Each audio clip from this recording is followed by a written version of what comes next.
सभी को राम राम। राम राम मैडम।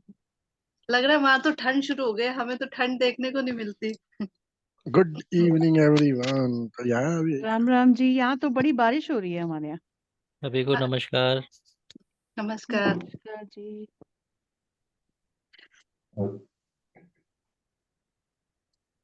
सभी को नमस्कार जी। नमस्कार जी। ओए होए ब्रह्मदत्त जी, आपके यहाँ तो बर्फ पड़ रही है लग रहा है। हाँ जी। आपके यहाँ तो बर्फ पड़ रही है मुझे लग रहा है। हाँ, ठंड ठंड लग रही थी सर, मैं बाहर से आया हूँ अभी, तो ठंड आज लग ठंड रही ज्यादा थी हो रही थोड़ी। है आज नहीं, ज्यादा हो हाँ, रही हमारे यहाँ ठंड ज्यादा। बनारस में बारिश है काफी। है। अच्छा जी। पहाड़ों पे बर्फ गिर गई ना तो वो अब एक दो दिन में ठंड और बढ़ेगी। हाँ जी, अभी मैं बाइक से आया हूँ सर, ठंड बहुत लग रही थी। थोड़ी सी इसलिए हमारे यहाँ भी भेज दो। ठीक है। हमारे तो दिल्ली वाले कपड़े हम दिल्ली ही छोड़ा है, यहाँ काम ही नहीं आते। ठीक।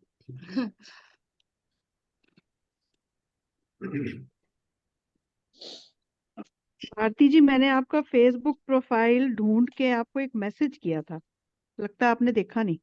नहीं दीदी, मैंने नहीं देखा। हम्म। कब किया था दीदी आपने? हो गए काफी। आप बनस्थली से पढ़ रहे हो क्या? हाँ दीदी, वनस्थली से। हाँ, तो इसका मतलब सही है। मैंने हो गया काफी दिन, 4-5 दिन हो गए, ऐसी स्क्रॉल कर रही थी अच्छा तो अच्छा, देखा। नहीं नहीं, मैंने नहीं देखा दीदी, थोड़ा वो ध्यान ही नहीं रहा मुझे। फेसबुक देखती तो हूँ लेकिन मैसेजेस का ध्यान नहीं था। अच्छा, मैंने मैसेंजर पे भेजा था आपको। हाँ, वो मैसेंजर देखने में नहीं आता ना दीदी ज्यादा। आजकल हम्म। व्हाट्सअप ज्यादा चलता है तो और मैसेंजर का इसलिए तो ऊपर ही आ जाता है, मैसेज स्क्रीन के ऊपर। पता नहीं, मेरा तो ध्यान नहीं गया। नहीं तो ऐसा कभी नहीं होता कि मैं देख के मतलब रिप्लाई ना करूं भले। नमस्कार जी सभी को। नमस्कार नमस्ते बंधु निरूपा जी। जी। नमस्ते। नमस्ते। कैसे हैं आप लोग? फर्स्ट क्लास, आप सुनाओ। बढ़िया। बहुत अच्छे। नमस्कार बंधु जी। हाँ, नमस्कार सर, नमस्कार नमस्कार नमस्कार। राकेश जी, नमस्कार। आज मेरा ना नमस्कार नेट दादा ही जी। नहीं चल रहा है। हाँ नमस्कार जी। राकेश जी। आज नेट नहीं चल रहा है तो मोबाइल से लेनी पड़ रही है क्लास।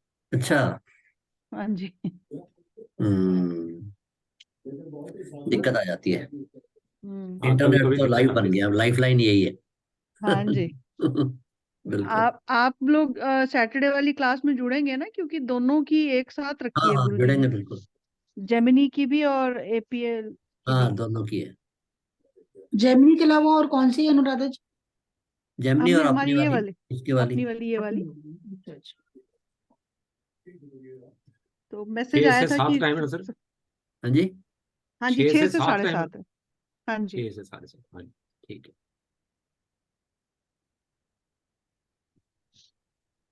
और कैसा सर, कैसी चल रही है स्टडी?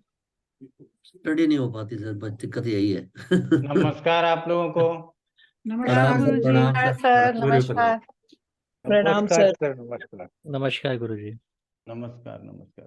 प्रणाम गुरुजी। प्रणाम अनुराधा जी। और बताएं क्या हाल चाल है? ठीक है गुरुजी, आपका आशीर्वाद, आशीर्वाद है आपके आपका। आशीर्वाद से ठीक। हम्म। हरे कृष्णा। गुरु जी हरे प्रणाम। कृष्णा। हरे कृष्णा स्वामी जी। हरे स्वामी कृष्णा। जी। तो आप लोगों को स्पेशल क्लास का इनविटेशन मिला होगा। हाँ जी, हाँ जी गुरुदेव। जी गुरुजी, मिला है।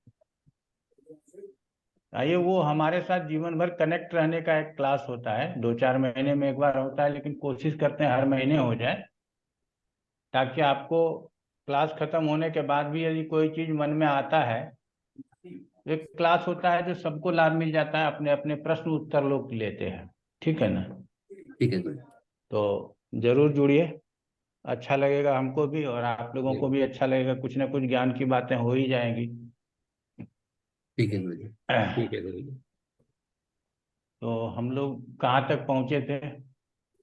नवम घर शुरू किया था गुरुजी। नवंबर। दशा के विषय में क्या क्या पढ़ाया आप लोगों को, कुछ चर्चा करेंगे क्या? अभी तो कुछ नहीं पढ़ा है सर। अभी तो दशा का तो कुछ नहीं बताया गुरुजी। दशा का कुछ नहीं कराया।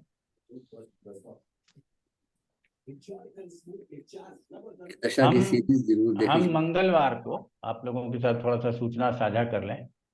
हाँ जी। मंगलवार, कमिंग मंगलवार 12 तारीख को अपने होम टाउन के लिए निकल रहे हैं। साथ में लैपटॉप रहेगा, कोशिश रहेगा कि क्लास कर लें, ठीक है ना। बोर्ड नहीं रहेगा तो बिना बोर्ड वाला क्लास होगा, ठीक है। तो कोशिश, मैक्सिमम कोशिश रहेगा कि क्लास हो जाए। नहीं हो पाएगा तो आप लोग चिंता मत कीजिएगा। अगर कोई ऐसी परिस्थिति हो गई जहाँ की मान लीजिए नेटवर्क का इशू आ गया, तो क्योंकि एक जगह स्थिर रहेंगे नहीं, 8-10 दिन का थोड़ा सा कुछ घर में, चूंकि अब उम्र हमारा 52-53 हो गया, तो कुछ प्रॉपर्टी वॉपर्टी से संबंधित कुछ कार्य हैं, तो उस सिलसिले में इधर उधर थोड़ा सा जाना आना पड़ेगा। तो गुरुजी फिर भी ट्रेन से जाएंगे तो बनारस आपको भोजन हम दे देंगे। आप ना, ट्रेन बनारस होके नहीं जाती, मुगल सराय होके निकल जाती है। मुगल सराय से सीधे निकल जाती है, बनारस नहीं आती। मुगल सराय आपके पास सराय रुकेगी तो हम मुगल सराय पहुंच जाएंगे, क्या अरे दूरी है, नहीं आपके नहीं, कोई दर्शन होंगे। ना, हम आएंगे पर्सनली, हम आपसे 2-3 महीने के अंदर मिलेंगे, क्योंकि मैं बनारस गया नहीं, जी मैं आपका बनारस जाना स्वागत चाहता है, लेकिन हम गुरुजी स्पेशली मैं भी प्रोग्राम बनारस से वो हूँ, मैं करते आ हैं। जाऊंगा गुरुजी। आइए आइए। बिल्कुल आएंगे, तो आप लोगों को सूचना दे करके आएंगे। प्रणाम गुरुजी, मैं निवेदन करना चाहूंगा बीच में जी जी। एडवांस में। मार्च के अंदर, जब मार्च का नवरात्र जो शुरू होगा अप्रैल में, अनुरोध कर रहे हैं। जी शर्मा जी बोलिए।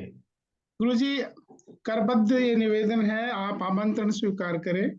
नवरात्र में एक यज्ञ का आयोजन किया जा रहा हमारे परिवार के द्वारा, तो अच्छा अच्छा। आपसे परिवार जितना समय दे सके गुरुजी पधारिएगा। मेरा आपसे ये अनुरोध था कि मैं चाय नाश्ता लेकर मैं पहुंच जाऊंगी आप आपके पास गाड़ी मुगल भेज सराय दूंगा, में। जैसे कि आप आदेश करिए, टिकट ले बहुत लूंगा मैं। बहुत फ्लाइट की जो भी आपको सुविधा रहेगी, आप बस डेट बता दीजिए। 9 अप्रैल से लेकर नवरात्र के बीच तक रहेगा। चलिए, तो ये चैत्र नवरात्रा में होगा ना। जी गुरु जी, गुरु जी गुरु। चलिए जरूर संपर्क कीजिएगा, जरूर प्रयास। कहाँ आप रहते हैं? जयपुर में रहते हैं गुरु जी। जयपुर के लिए कोई फ्लाइट की जरूरत नहीं है, वो तो वोल्वो पकड़ेंगे पहुंच जाएंगे। जी जयपुर गुरु। में बहुत गया हुआ हूँ, ठीक है ना। अच्छा, क्योंकि प्रणाम जी गुरु। स्टूडियो, जी न्यूज में जाता था मैं, किस्मत की लकीर लेकर के प्रोग्राम लेकर के आता था। जी जी 3.5 साल तक मैं चला हूँ वहाँ। तो जी 3.5 साल में हर सप्ताह एक दिन मंगलवार को जयपुर होता था, रात भर शूट होता था स्टूडियो में, और फिर जी सुबह जैसे शूट खत्म हुआ वोल्वो लिया सीधा दिल्ली। फिर जी यहाँ से आधे आधे घंटे में वोल्वो चलती है, बड़ी अच्छी सुविधा है। बाकी कभी डबल डेकर से भी गया, जी कभी जी शताब्दी से भी गया। तो जी। जयपुर तो वॉकिंग है, जरूर आए, अच्छा, ठीक है ना। और सभी मित्र मंडली को भी आमंत्रण है, ध्यान रखिएगा, अगर जयपुर आना हो तो पधारिएगा। और कोई पौरोहित्य कर्म करते हो तो पौरोहित्य कर्म के लिए आपका स्वागत है। चलिए और बताइए अनुराधा जी, और क्या, और कोई कह रहे थे नाश्ता लेकर के आना है किनको? गुरुजी मैं ही कह रही थी, मैं पहुंच जाऊंगी चाय नाश्ता लेकर। मुगल सराय बहुत दूर नहीं है मेरे घर से। अच्छा आप बस मुझे गाड़ी का नंबर बता दें, हम आपको जरूर मिलेंगे गुरुजी। चलिए कोई बात नहीं है, अब और तो शुभ गुरुजी सात्विक बनारस में भोजन रहता हूँ। मिलेगा, ये भी मैं बता दें। पहले इस बार जो गाड़ी से जा रहा हूँ जी वो रेगुलर वाली गाड़ी नहीं है, वो मंगलवार को खुलेगी, बुधवार को हमारे यहाँ पहुंचेगी 6:30-7 बजे शाम को। तो अब जी मुगल सराय यहाँ से है 11:15 बजे रात में, पुरानी दिल्ली रेलवे स्टेशन से। तो जी उसका रूट क्या है पहले चेक कर लेंगे, फिर आपसे बात कर लेंगे। जी जी जी, बिल्कुल गुरुजी बिल्कुल। चलिए, तो हम सबको चूंकि सूचना देते हैं, अभी करण कपूर जी है एक, उनको सूचना प्राप्त होती है, वो कानपुर में आ जाते हैं। 2 मिनट के लिए गाड़ी रुकती है, वो कानपुर आ जाते हैं। तो चलिए, ये आप लोगों का प्यार मिलते रहता है, बड़ी अच्छी बात है। तो कुछ भी दशा के ऊपर नहीं बताया या कुछ बताया? नहीं गुरुजी, नहीं बताया। कुछ भी नहीं बताया, चलिए अच्छी बात है। तो हम ना नवम भाव में हमने पढ़ा थोड़ा बहुत कि नवम भाव हमारे उत्तर उत्तर वृद्धि का त्रिकोण है, और नवमें कोई भी ग्रह होता है वो किसी भी स्थान में जाता है तो उस स्थान का बरकत होता है, उस स्थान में बढ़ोतरी होती है, उस स्थान से संबंधित हमारे रिजल्ट पॉजिटिव होते हैं, चाहे वो मंगल और शनि क्यों नहीं हो। लेकिन उसके बावजूद भी मंगल और शनि सूर्य ऐसे ग्रह अपने जो गुण स्वरूप हैं उसको नहीं छोड़ते। तो उसकी वजह से वो थोड़े बहुत 19-20 रिजल्ट हो सकते हैं, लेकिन नवमेश होने के कारण जो रिजल्ट ढूंढेंगे वो रिजल्ट पॉजिटिव होगा, और शनि होने के कारण जो रिजल्ट ढूंढेंगे वो रिजल्ट निगेटिव होगा।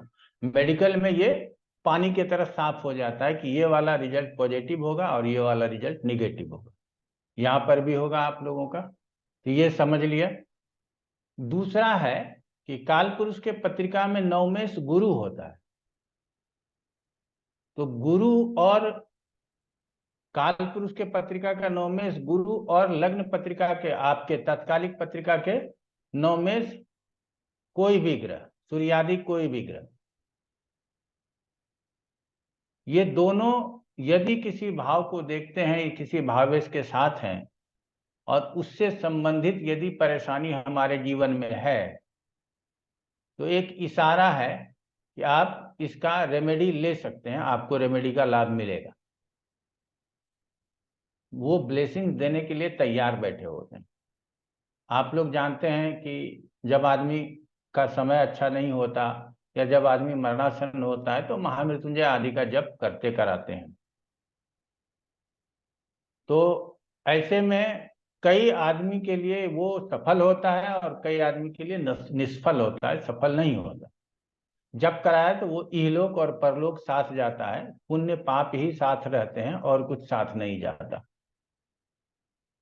तो ऐसे स्थिति में सफल उन लोगों का होता है जिसके नवमेश का या गुरु का प्रभाव, जैसे मान लीजिए हम शरीर के लिए कर रहे हैं कि हम आरोग्यता प्राप्त करना चाहते हैं, हम बड़े बीमार रहते हैं, तो उसके लिए यदि नवमेश का संबंध हो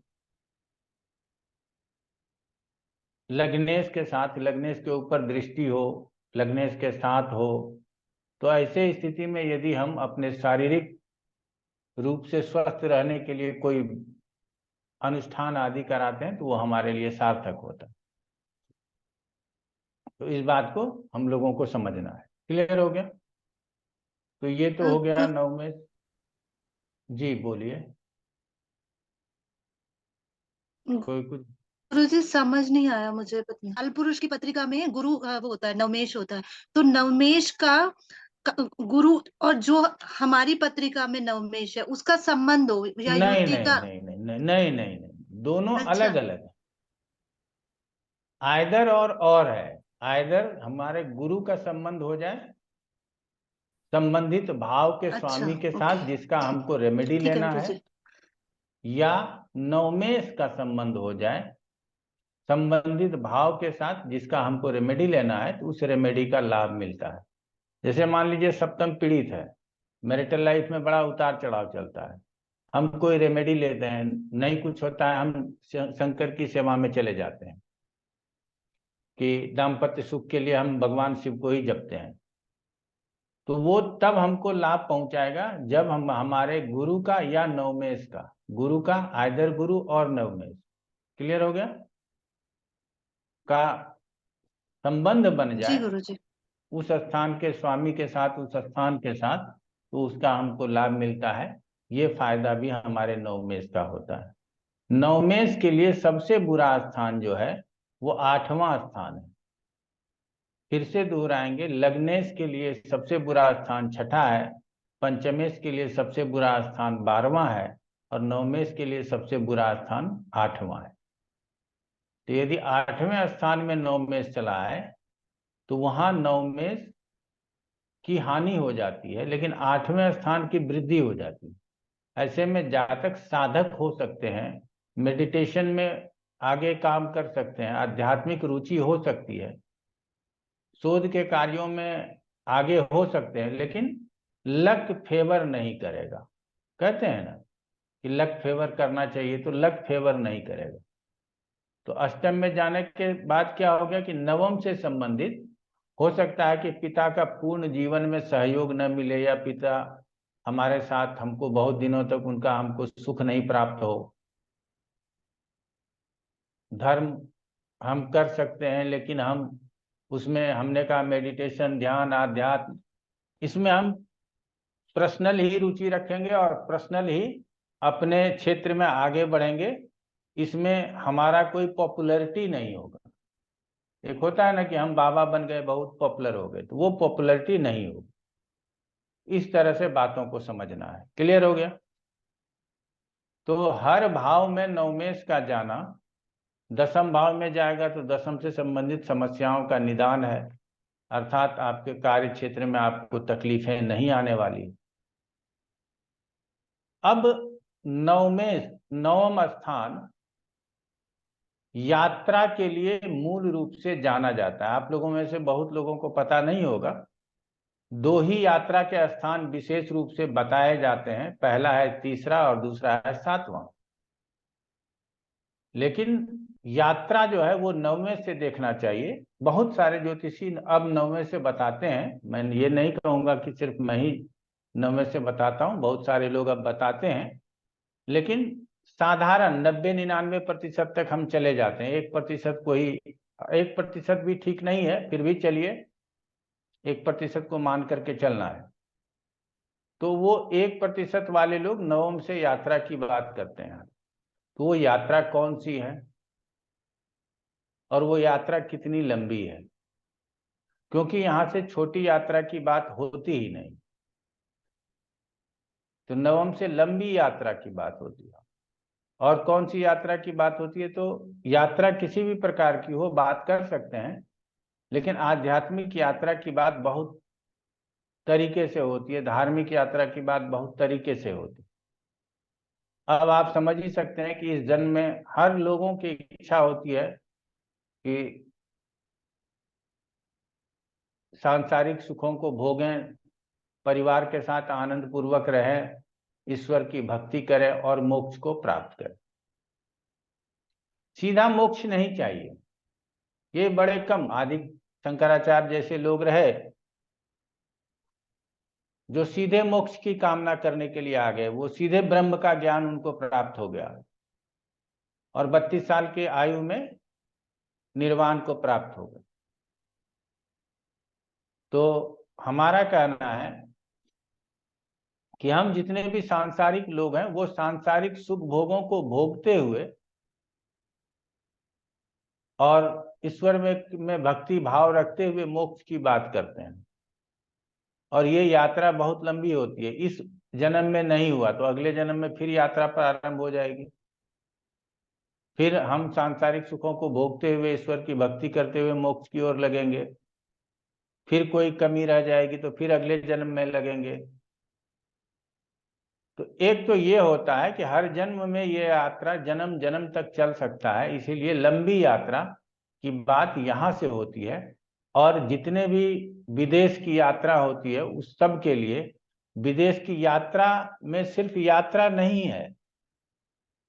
आप विदेश यात्रा कर रहे हो वो सप्तम से भी समझ में आ जाएगा, तीसरे से भी समझ में आ जाएगा, लेकिन आप अब विदेश में रहते हो और वहीं यात्रा प्रारंभ कर लिया, अब आपके बाल बच्चे वहीं रहेंगे, आप अपने पुराने परिवार से कट जाओगे, पुराने समाज से कट जाओगे, अब आपको अमेरिकन कैनेडियन सिटीजनशिप मिल जाएगा और आप वहीं रह करके अपना जीवन यापन करेंगे। तो आपकी यात्रा अब वहां से शुरू हो गई, अब वहीं आपकी लंबी यात्रा होगी। तो विदेश में निवास होगा कि नहीं, ग्रीन कार्ड मिलेगा कि नहीं, इसके लिए भी नवम स्थान को विशेष रूप से देखने की जरूरत है।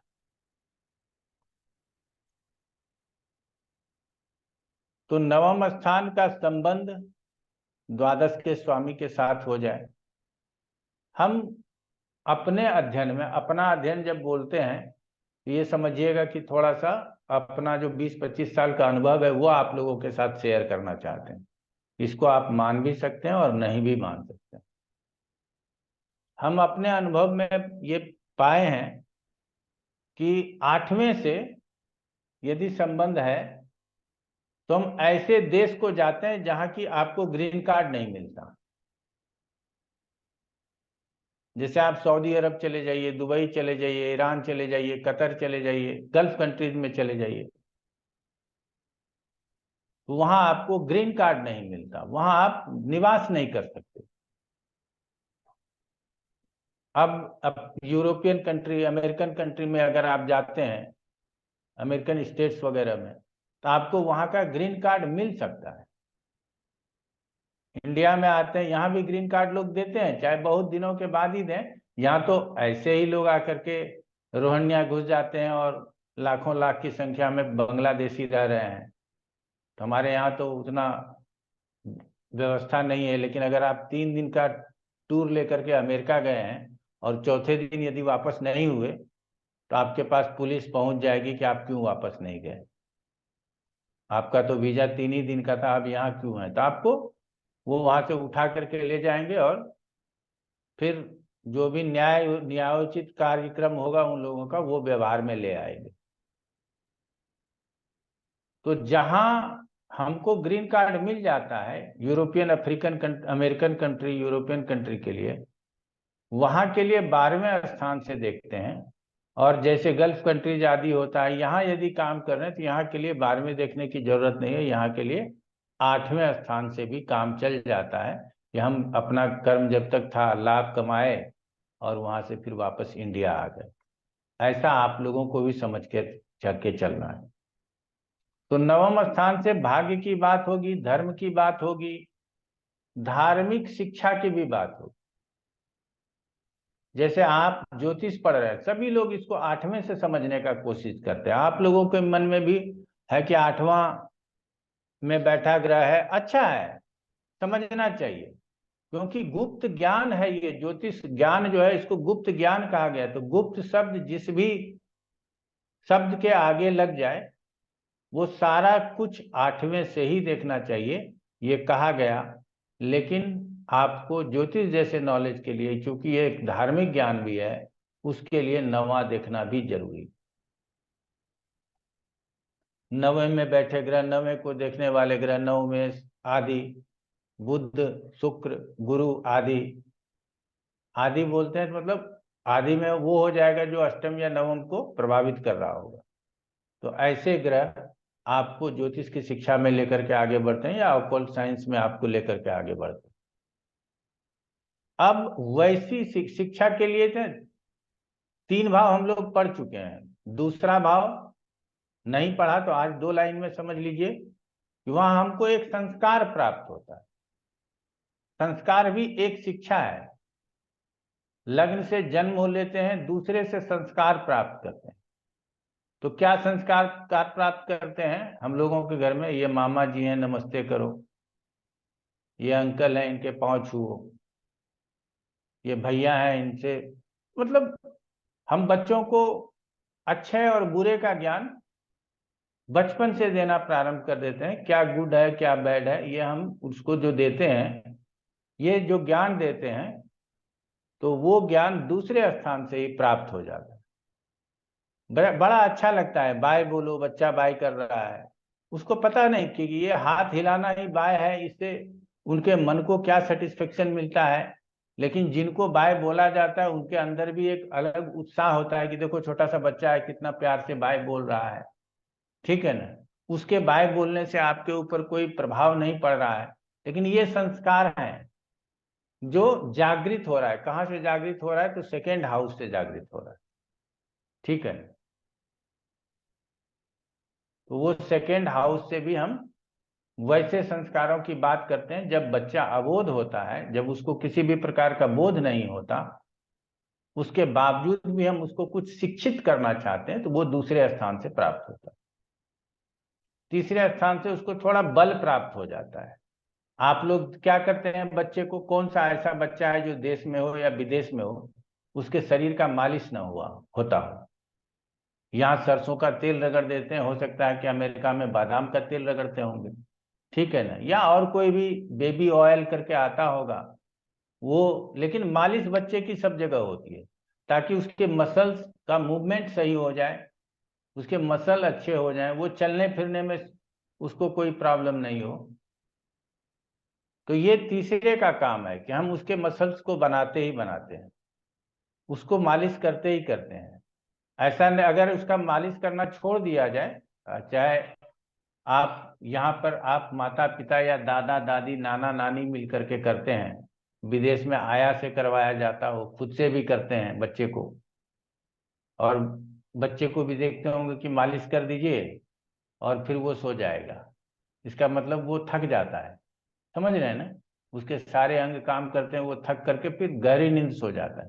नहीं सो रहा है बच्चा, पकड़ के मालिश कर दो, वो बच्चा आराम से सो जाएगा। ठीक है ना।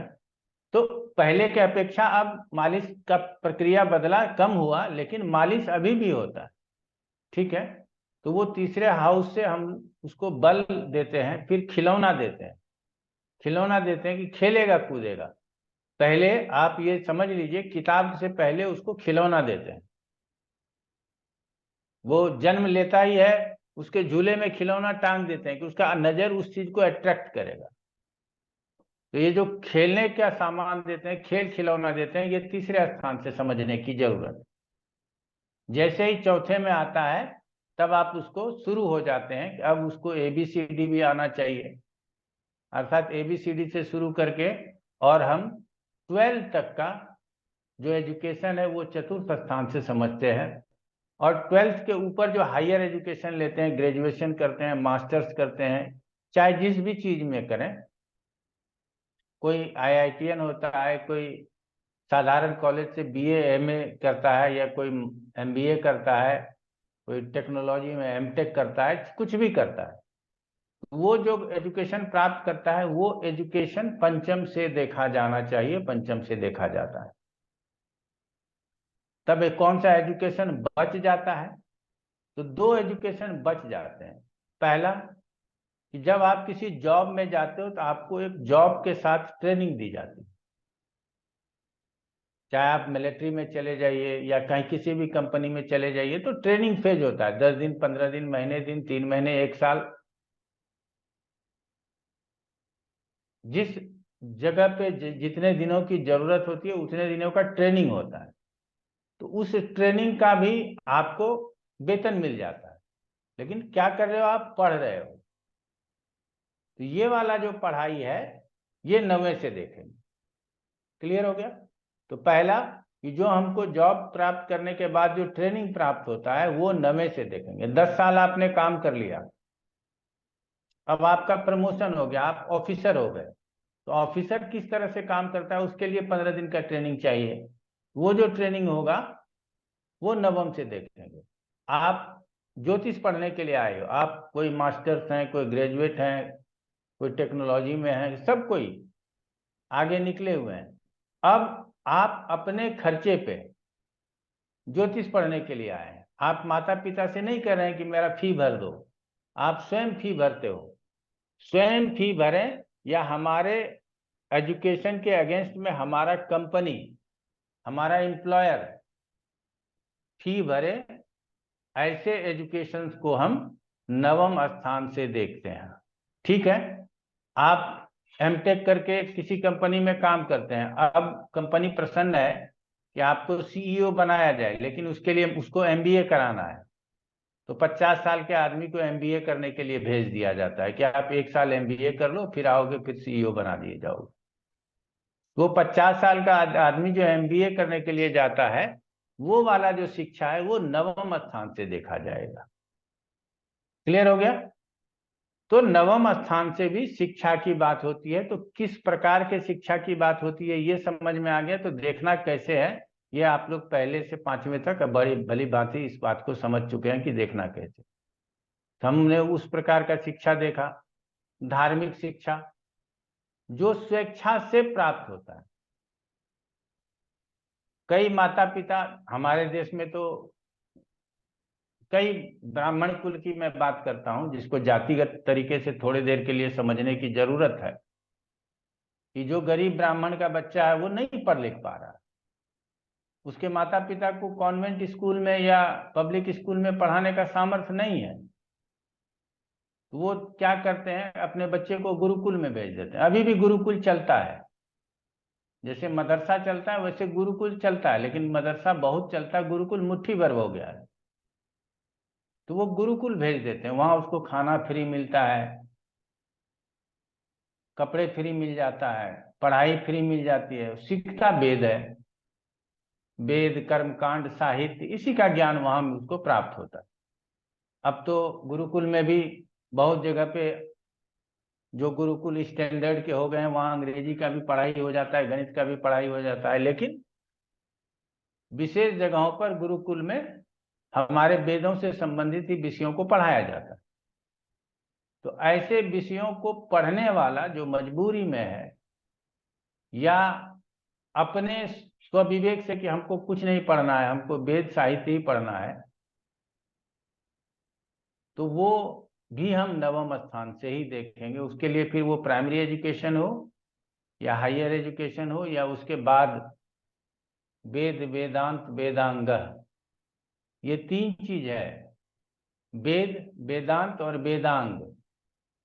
तो वेद तो 4 वेद है, वेदांत उपनिषद को बोला जाता है, हमारे जो 108 उपनिषद है वो वेदांत है, और वेदांग में हमारा ये ज्योतिष भी आ जाता है, जो छठा अंग है, नेत्र है, ये हम लोग बहुत पहले से ही जानते हैं।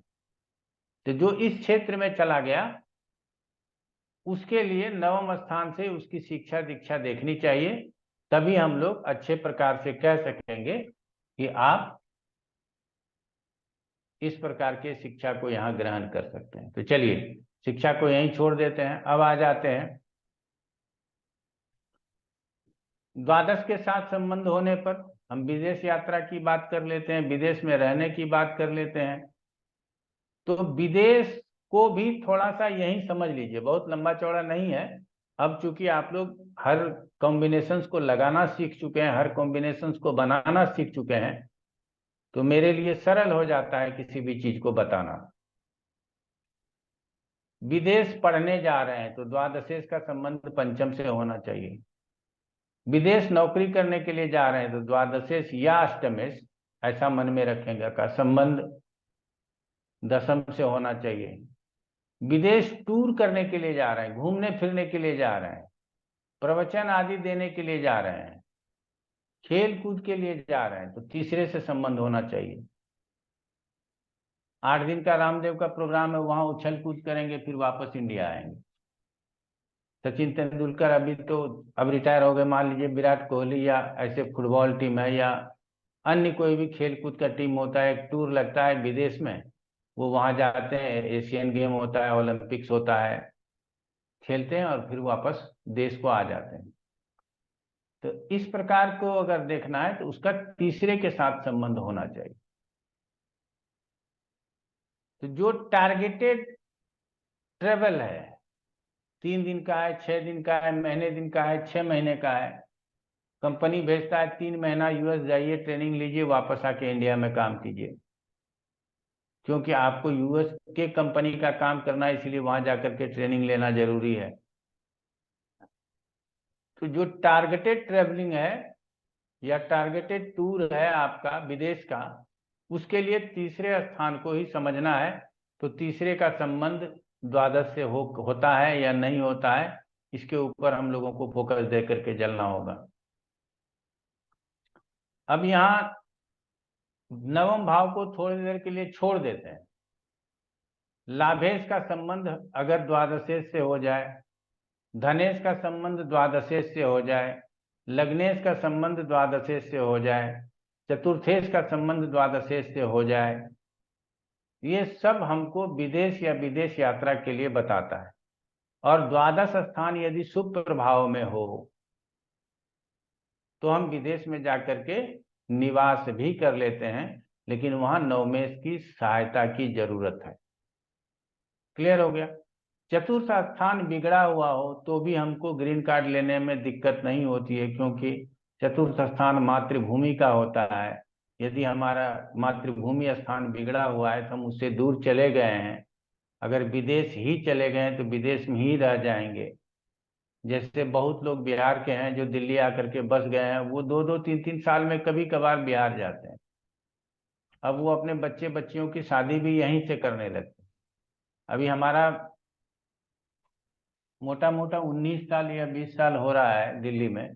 हमारे घर में भी दबाव होता है कि बच्ची की शादी यहीं से कर लेंगे, लेकिन हमारी इच्छा होती है कि नहीं, हम अपने होम टाउन से करेंगे। तो ये हमने कहा कि 20 साल में ऐसा हो जाता है कि लोग सोचते हैं कि हम जहाँ रह गए वहीं हमारा समाज हो गया, वहीं अब वहीं पे मांगलिक कार्यक्रम, यज्ञादि कार्यक्रम जो भी करना होगा वहीं से करेंगे। तो 4th हाउस अर्थात मातृभूमि का स्थान बिगड़ा हुआ है, और यदि आप विदेश में हो तो आपको ग्रीन कार्ड मिलने की संभावना है और आप वहीं मूल रूप से निवास करेंगे। ये बहुत जरूरी हो गया, इसको समझना चाहिए, इसको जानना चाहिए। कई माता पिता मैंने ऐसे देखे हैं कि जब विदेश में थे, लंदन में थे, यूएस में थे, उसके बच्चे वहीं पैदा हुए, उसको तो नागरिकता वहीं की मिल गई, पैदा होते ही नागरिकता मिल गई। माता पिता को भी नागरिकता थी, वो छोड़ करके इंडिया आ गए, तो बच्चे को भी ले आए। अब बच्चे का नागरिकता तो वहीं का है।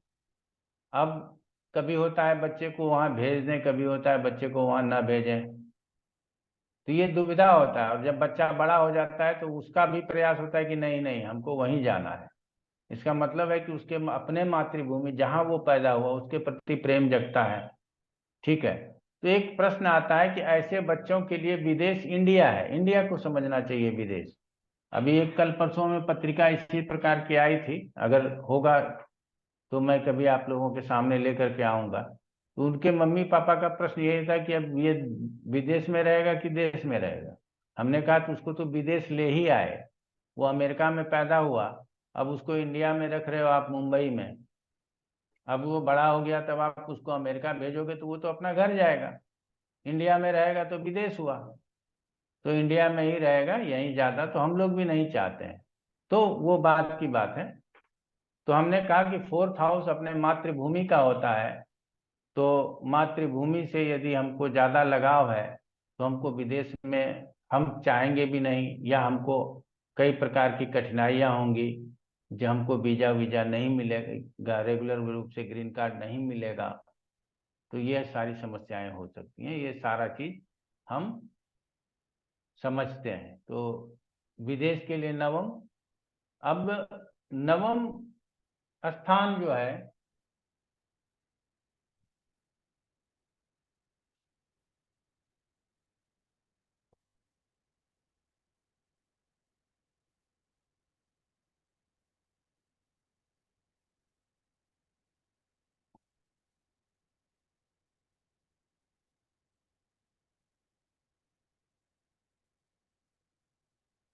एक दो तीन चार, ये हो गया 12th। और यहां से विदेश देख लेते हैं। भाग्य को सुख कहाँ लिखा है, देश में या विदेश में? जब नवम का विचार करेंगे तो नवम को लग्न बनाएंगे तो ये तो चतुर्थ हो जाएगा, समझ रहे हैं ना? तो क्या भाग्य हमको खींच करके विदेश ले जाएगा क्या? इसीलिए नवम का संबंध होना बहुत ज्यादा जरूरी होता है। क्लियर हो गया आप लोगों को? तो इस प्रकार से नवम स्थान को समझने की जरूरत। ठीक है, तो नवम स्थान कहते हैं ना कि जो हस्तरेखा में निपुण है वो जानते हैं, और मैंने भी अपने जीवन में अनुभव किया है। अपना हाथ तो देखता ही हूँ, अपना हाथ सभी लोग देखते हैं। तो हम लोगों को एक आदत बना हुआ है कि सुबह सुबह अपना हाथ ऐसे दोनों कर को ऐसे करके देखने की। तो इसके लिए एक श्लोक है, कर मध्य करके लक्ष्मी, और अगर आप लोगों में कराग्रे वस्ते लक्ष्मी कर मूल्य सरस्वती कर मध्य तू गोविंद प्रभाते कर दर्शनम। हाँ, ये क्या बहुत बोले अच्छा, बहुत पुस्तक बहुत में? धन्यवाद दत्त जी। तो प्रभाते कर दर्शनम के साथ साथ में कुछ रेखाएं भी दिख जाती हैं, तो जीवन काल में वो रेखाएं परिवर्तित होती हैं उम्र के साथ, या जो भी हो। हम लोगों में अगर हाथ में रेखा दिया क्यों गया? अगर रेखा नहीं होता तो ऐसे कोई हमको प्रॉब्लम होता नहीं, समझ रहे हैं ना?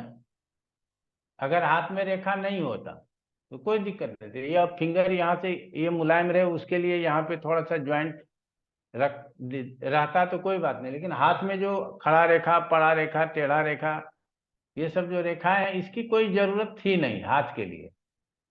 ठीक है, यहाँ से हाथ फोल्ड होता है तो यहाँ कोई रेखा हो जाता, यहाँ फोल्ड होता है तो यहाँ कोई रेखा हो जाता, लेकिन इस तरह से रेखा की जरूरत नहीं थी। फिर ये हमारे हाथ में है क्यों? इसका कुछ तो रहस्य है ना। तो हस्तरेखा बदलता है तो क्या हमारा भाग्य भी बदलता है? तो हम कह सकते हैं कि कर्मानुसार हमारे भाग्य बदलते हैं।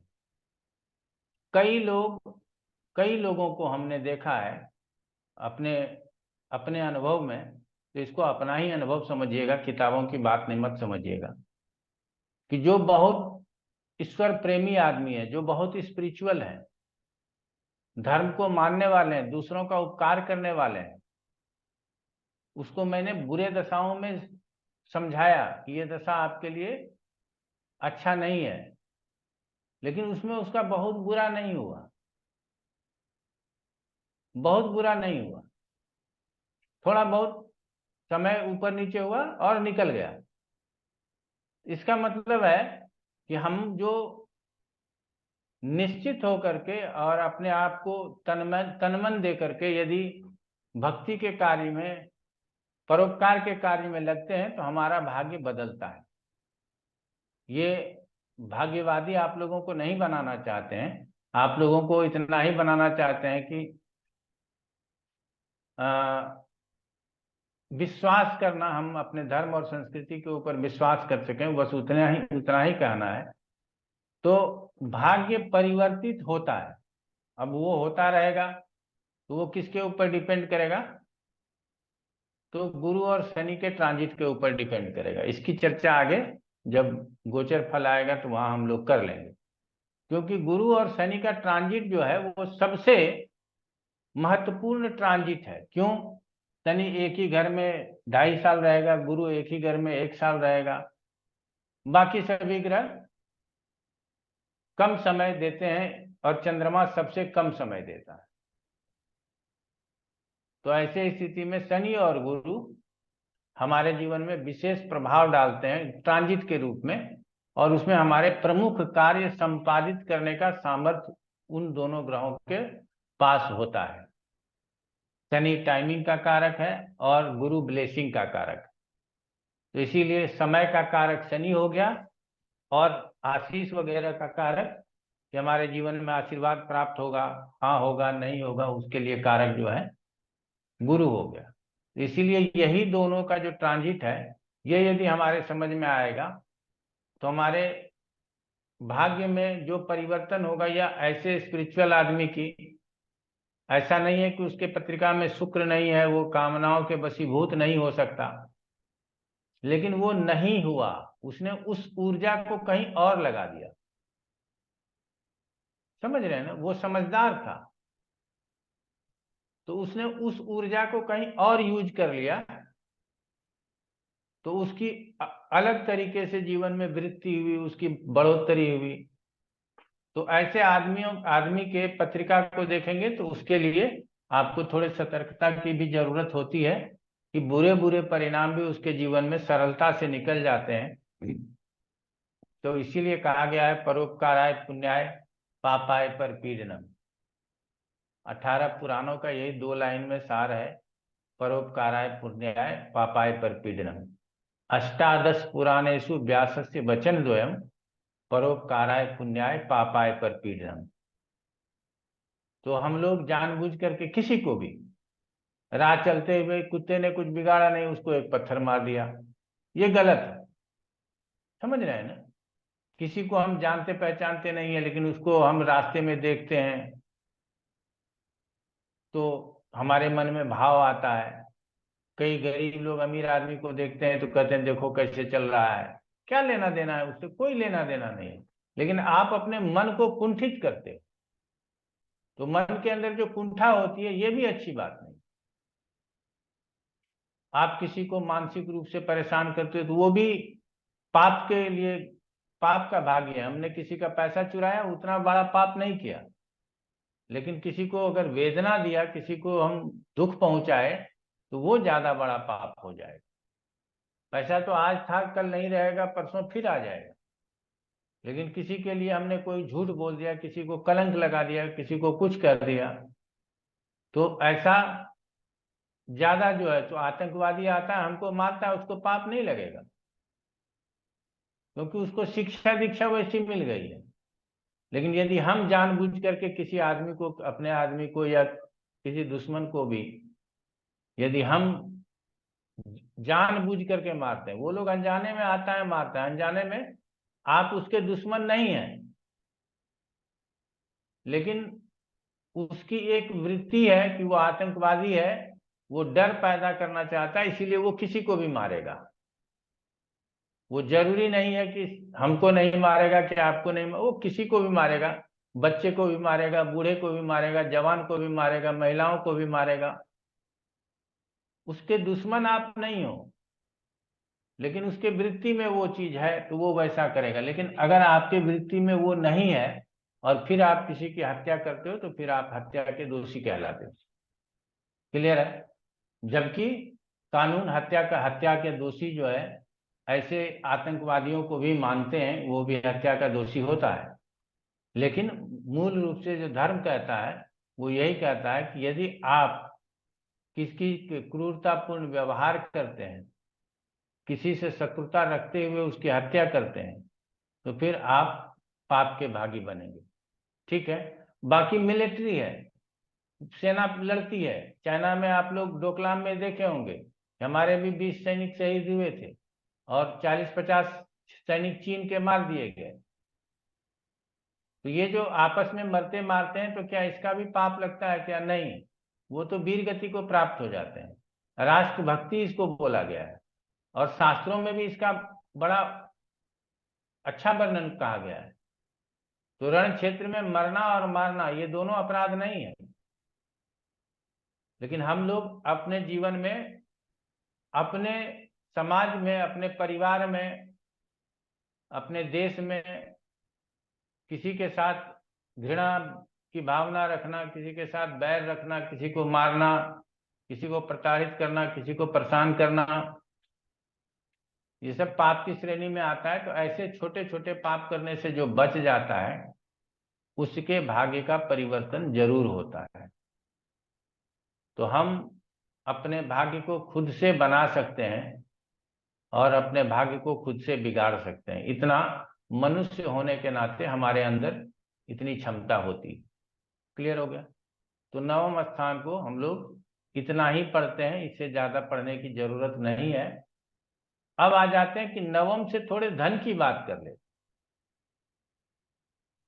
भावार्थ रत्नाकर में चर्चा की गई है कि धन, धनवान और विपुल धन, एक बोलते हैं ना फाइनेंशियल फ्रीडम। आप 1 करोड़ रुपए का नुकसान आज हो गया, आप कहते हो कोई बात नहीं, कल फिर पैसे आएंगे, क्योंकि आपको एक दिन में 100 करोड़ 50 करोड़ आ रहे हैं, तो 1 करोड़ चला गया तो क्या दिक्कत है? आप जितने भी आदमी हैं, हर आदमी अपने औकात के हिसाब से अपने पैसे का मूल्य कम और ज्यादा समझते हैं। हमारे लिए मान लीजिए 1000 रुपए का नुकसान हो गया, कोई बात नहीं, हो गया चलेगा। किसी के लिए 100 रुपए का नुकसान हो गया तो कोई बात नहीं, हो गया चलेगा। किसी के लिए 10 रुपए का नुकसान हो गया, कोई बात नहीं, हो गया चलेगा। किसी के लिए लाख रुपए का नुकसान है, वो भी कोई बात नहीं, होगा चलेगा। किसी के लिए करोड़ का नुकसान है, होगा चलेगा। अभी बीच में कौन सा रिपोर्ट आया था, अडानी का सारा मार्केट कैप नीचे आ गया, वो गरीब हो गए। आप समझ सकते हैं कि किस प्रकार के गरीब हुए। उसका कितना लाख करोड़ रुपया एक ही दिन में समाप्त हो गया। क्या हो गया? उसके सेहत पर कोई अंतर नहीं पड़ा, सारे कामकाज उसी तरह से चल रहे हैं, उसने सुसाइड नहीं किया। नहीं तो शेयर में 2008 में या कई बार ऐसे ऊपर नीचे होते हैं जहां लोगों को लंबा नुकसान लगता है तो लोग सुसाइड कर लेते। तो हर धन के लिए हमको नवम की जरूरत है। यदि आपको धनवान होना है या विपुल धन के मालिक होते हैं तो धन स्थान का के स्वामी का संबंध दूसरे स्थान के स्वामी के साथ हो जाए, चौथे स्थान के स्वामी के साथ हो जाए, तो ऐसे में आपको बाग बगीचा, धन दौलत सब परिपूर्ण हो जाए। द्वितीय चतुर्थेश नवमेश का संबंध हो जाए। द्वितीयेश लाभेश और नवमेश का संबंध हो जाए, द्वितीयेश लग्नेश और नवमेश का संबंध हो जाए, ये सारे संबंध राजयोग बनाते हैं। नवमेश, दशमेश और एकादशेश का संबंध हो जाए, ये सारे संबंध राजयोग देते हैं। तो यहाँ पे नवमेश के संबंध और जहां जहां से धन की बात होती है, अगर लाभ स्थान से संबंध है चतुर्थ का तो लाभ मिलेगा जीवन। आपके पास बंगला भी हो सकता है, गाड़ी भी हो सकता है, लेकिन वो फाइनेंशियल फ्रीडम को आप नहीं प्राप्त करते जब तक कि भाग्य का साथ नहीं मिलेगा। समझ रहे हैं ना? अच्छा ना, यही चीज हम आप लोगों को बताते हैं जब IAS IPS लोग बनते हैं, UPSC की तैयारी करते हैं। हर देश में एक लेवल की तैयारी होती है जिसमें ब्यूरोक्रेट्स बनते हैं लोग बड़े बड़े। उसके लिए भी नवम स्थान का सही जगहों पर होना, सही स्थिति में होना जरूरी है। नहीं तो बहुत इंटेलिजेंट है, बहुत ताकत है, लेकिन अगर भाग्य का साथ नहीं है तो प्रीलिम्स निकालना मुश्किल हो जाएगा। तो मेंस और इंटरव्यू की तो बात ही छोड़ दीजिए। बहुत धुरंधर है, कोई मतलब नहीं बनता। क्लियर हो गया? अभी एक उदाहरण आप लोगों के सामने है, अभी वर्ल्ड कप समाप्त हुआ है क्रिकेट का। हार्दिक पांड्या सबसे डिपेंडेबल क्रिकेटर थे और रीढ़ थे, भारतीय टीम का रीढ़ था, क्योंकि वो बल्लेबाजी भी उतना ही अच्छा करता था और बॉलिंग भी उतना ही अच्छा करता था।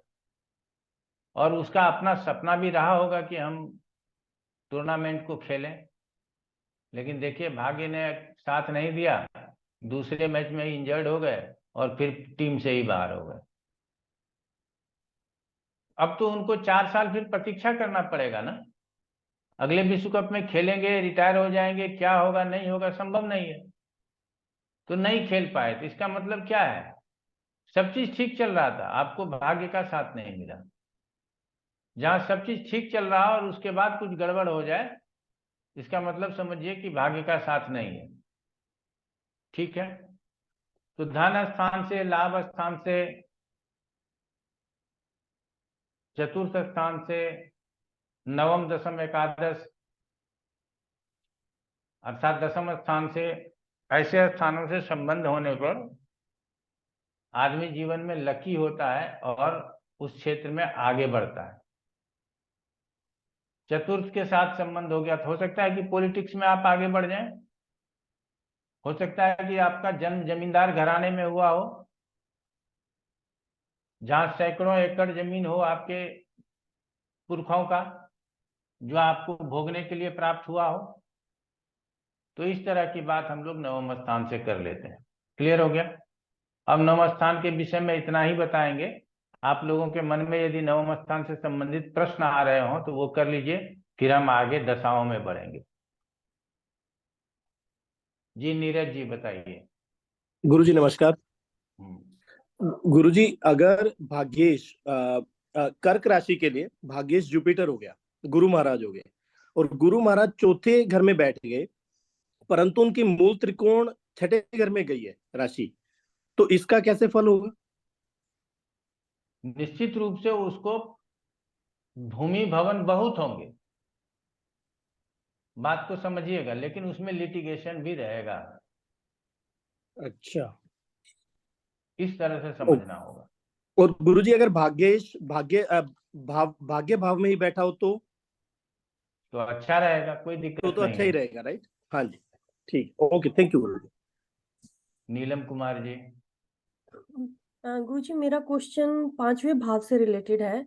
आपने पिछली बार जुड़वा बच्चों के बारे में कि वो कैसे क्या योग से पैदा होते हैं वो बताया था, लेकिन जैसे मेरी एक फ्रेंड जुड़वा है, लेकिन दोनों बहनों की किस्मत में रात दिन का फर्क है, तो उनकी पत्री कैसे देखेंगे? क्या आप वो भी बता पाएंगे? I know it's big. हाँ, इसको हम प्रैक्टिस में लेते हैं कि जुड़वा बच्चों की पत्रिका कैसे देखें। Okay, thank you Guruji, practice के टाइम पे। हाँ, प्रैक्टिस के टाइम पे लेंगे, आप Thank चिंता न करें। ठीक है, समझ में आ रहा है नीलम जी? हाँ जी गुरुजी, बहुत अच्छे से आप पढ़ाते हैं। आज फिर से मौका मिला कि मैं ऑनलाइन ऐसे लैपटॉप पे ज्वाइन कर पा रही हूँ, तो दैट्स बहुत अच्छा, अच्छे से पढ़ा रहे हैं आप। ना क्योंकि लकी आप टू लोग डू दूर योर से क्लास। जुड़ते हैं, इतना इतना दूर से जुड़ते हैं, समय का अंतर होता है, और उसमें अगर पढ़ाई अच्छी ना हो तो फिर नहीं मजा नहीं गुरुजी, आता। जैसे स्पेशल क्लास सुबह 4 बजे है हमारे, बट आई एम ट्राइंग कि भी हम उस टाइम पे ज्वाइन कर पाए। वी विल ट्राई हाँ, आवर कोई बेस्ट। कोई बात नहीं, कोई बात थैंक नहीं। यू। हमने कहा ना गुरुजी, कि समय। जी शर्मा गुरुजी जी बोलिए। वर्ष लगन की कुंडली है और शनि भाग्येश और कर्मेश के लगन में बैठे हुए हैं, और गुरु स्वराशि का 8वें भाव में बैठा हुआ है। तो ये षडाष्टक बना रहे हैं, तो जब इनकी दशा अंतर्दशा आएगी आपस में से क्या फल करेंगे? जैसे गुरु में तो शनि आएगा, गुरु में शनि की दशा आएगी तो अच्छा ही फल मिलेगा, और शनि में गुरु की दशा आएगी तो बुरा फल मिलेगा। ठीक है, doctor thank you. Bharti Aneja. गुरुजी सादर प्रणाम। प्रणाम। गुरुजी, आपने एक 23 नवंबर को एक जब क्लास ली थी तो एक यूपीएससी की पत्रिका लगाई थी। मैं हाँ वो क्लास अटेंड नहीं कर पाई। जब मैंने उसकी रिकॉर्डिंग सुनी थी तो मुझे बस एक चीज में डाउट हुआ कि आपने जो ब्यूरोक्रेट्स के जो सारे नियम हमें बता रखे हैं कि ये 9th उसमें 1 5 9 स्ट्रांग होना चाहिए, 9 10 और इनका संबंध होना चाहिए। तो उसमें 2 राजयोग बन रहे थे, वो वृषभ लग्न की कुंडली थी और 2 राजयोग बन रहे थे। लेकिन वो राजयोग बन रहे हैं शनि, वृषभ लग्न की कुंडली है गुरुजी, और शनि और मंगल से भी राजयोग बन रहा है, केंद्र त्रिकोण राजयोग, और शनि और सूर्य का भी बैठा है। मतलब शनि मंगल और सूर्य तीनों दशम भाव में बैठे थे।